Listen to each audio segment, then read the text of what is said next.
Nós chegamos agora num local extremamente especial, biblicamente falando.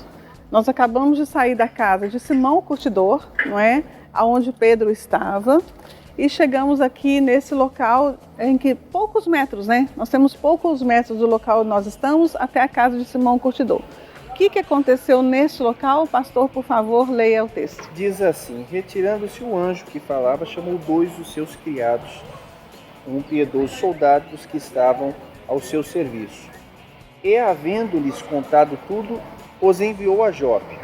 No dia seguinte, indo eles a seu caminho, estando já perto da cidade, subiu Pedro ao terraço para orar. Era quase a hora sexta, e tendo fome quis comer. Quanto lhe preparavam, sobreveio-lhe um arrebatamento de sentidos. E viu os céus abertos, que descia um vaso, como se fosse um grande lençol, atado pelas 4 pontas, vindo para a terra, no qual havia de todos os animais, quadrúpedes e répteis da terra, aves do céu. E foi-lhe dirigida uma voz: levanta-te, Pedro, mata e come. Mas Pedro disse: de modo nenhum, Senhor, porque nunca comi coisa alguma comum e imunda. A segunda vez lhe disse a voz: não faças tu comum o que Deus purificou.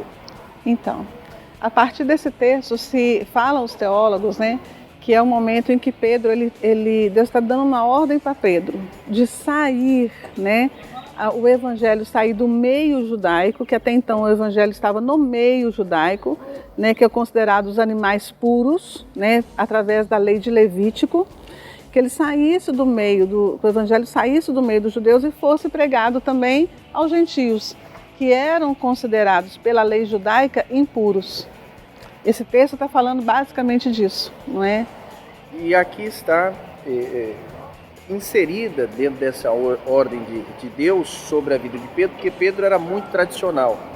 Sim, ele é judeuzão. O Paulo teve uma grande dificuldade acerca da circuncidação, né? Uma grande disputa, você vê no livro de Atos, e Deus vai tocar justamente em Pedro para mudar o pensamento de Pedro concernente à forma que ele encarava propriamente os gentios. Exatamente. E Deus então toca naquilo que é mais sagrado para os judeus, que é a questão do alimento, as regras, ele toca para exemplificar exatamente isso, que Deus, aquilo que ele purificou, aquilo que ele trouxe purificação, não pode ser equiparado da mesma forma como que nós encarávamos ou Pedro encarava. Então aquilo que Deus purificou, por que eu vou rejeitar? Exatamente. É basicamente isso que Deus deixa claro para Pedro. Exatamente, exatamente. E daqui então, Pedro tem essa visão. Enquanto Pedro está aqui, ele também estava ali na casa, né, de Simão o Curtidor, e acontece todo esse trâmite histórico. Lá em Cesareia Marítima tem um homem chamado Cornélio, que é um centurião, que está necessitando de ser ouvida a palavra de Deus da vida dele, né? E ele manda os homens dele para cá, e aqui os homens dele encontram Pedro, né? E levam Pedro para Cesareia Marítima, que é o nosso próximo passo onde a gente vai estar. Ou seja, no relógio de Deus, Deus já havia já colocado a situação da visão a Pedro, para que lá na frente, ou dias posteriores, ele viesse aceitar, na verdade, contra talvez até a vontade dele, mas aceitar o propósito divino de ir até Cornélio. Sim. É interessantíssimo. A Bíblia é encantadora, vivida no seu dia a dia e pisando nos lugares específicos. E os laços, né, os elos que Deus vai fazendo nas histórias, né? A história desse texto começa na verdade com Cornélio, não é?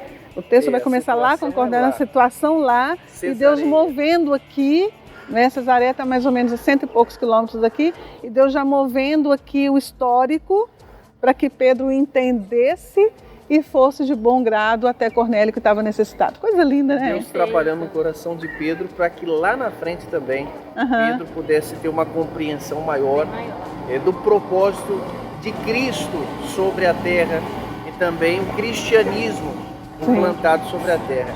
Poderia ter usado qualquer pessoa em Cesareia, mas ele tira daqui de Jope para ser o protagonista da mudança de Cornélio. Isso aí é muito interessante. É só Deus que faz isso. Então, nesse ponto aqui, a gente pode dizer que foi o Or Lagoinha. Or Lagoim. Saindo Exato. daqui. Fantástico. Aham. Faz toda a diferença. Faz toda a diferença. Uau. A gente vai entendendo com a geografia, com os espaços, com o clima, com o local, o que a Bíblia quer dizer, seguindo os passos. É isso aí. Fantástico. Próximo passo, a gente vai ver agora o Portal da Fé e chegando até a tarde lá em Cesareia Marítima. Olha aí. Então vamos lá. Vamos fazer lá. o caminho de Pedro. Vamos fazer o caminho de Pedro. Vamos lá. Esse foi mais um programa Betel em Israel. Junte-se a nós, tem muito mais vindo por aí.